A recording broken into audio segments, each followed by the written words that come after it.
Welcome back to another episode of my little short video series for the NFSB around Kanien'kehá:ka culture.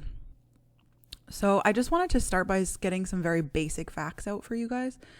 The first is just some of the names that we use. So language is very important.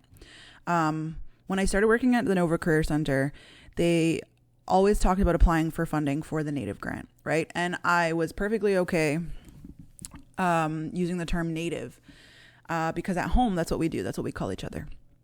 However, for the basis of trying to be like using words appropriately, and I love words. I love getting to know what they mean. I love making sure that I understand the context. It's just like one of my nerd things that I love to do.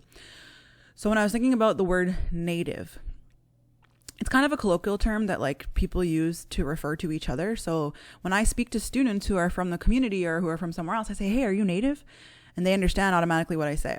And it's kind of a term that like Indigenous people use for themselves to say, "Oh yeah, I'm Native." However, I kind of take some issue when we're talking about it in the context of identifying between Native and non-Native people, because this is one of the things that came out when we were looking at people who were posing as Indigenous authors in the literary world, simply by using words appropriately. Okay, so here's a question I have for you: were you born in Canada? If the answer is yes, then you need to continue listening to this. Okay, if the answer is no, then welcome. You get to be considered an immigrant, I guess, if you're coming in here for the first time. Well, whatever. It doesn't matter how long you've been here. Look at me go, just talking. Okay, so if you were born in Canada, that means that you are a native Canadian, right? You are native to the country that is called Canada. On paper, people want to refer to me as native Canadian, which is not necessarily untrue. But then what differentiates you, who is a non-Indigenous person living in this country, and me, who is an Indigenous person living in this country, right? And there are people who are authors who are writing and identifying as a native Canadian. People are like, "Oh, it's an Indigenous author."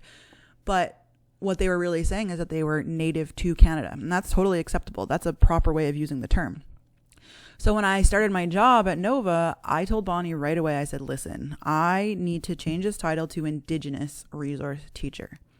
Okay, Indigenous really specifies to the land, people from the place that we are at. There are Indigenous people to all countries. And I very specifically work with the Indigenous people of this land, Turtle Island, right? So Turtle Island encompasses Canada and the United States. And I thought that this was something that was important to differentiate as well, like because Mohawk people or Kanien'kehá:ka people, which I will explain in another version of this, our traditional territory is in New York State and extends up through history. We've come up here more north. So there are people who are Kanien'kehá:ka who live in the United States, right? And then there are people who are Kanien'kehá:ka who live in Canada. And so we kind of are nations that encompass both of these places that have come to existence through history. So when I'm talking about who I work with, my job is to work with the Indigenous students, right, from across Turtle Island. That's generally who our population is when we're applying for this grant or the mesure to fund the Indigenous supports for students. A lot of people ask me if Aboriginal is okay. I personally and we have to remember, sometimes language is a personal thing, right? So I don't take issue with the term Aboriginal.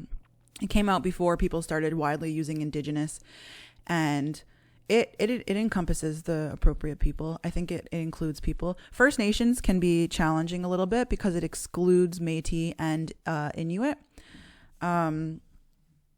Indigenous is good, I think, because it encompasses everyone. We know the terms not to use. Indian, not good.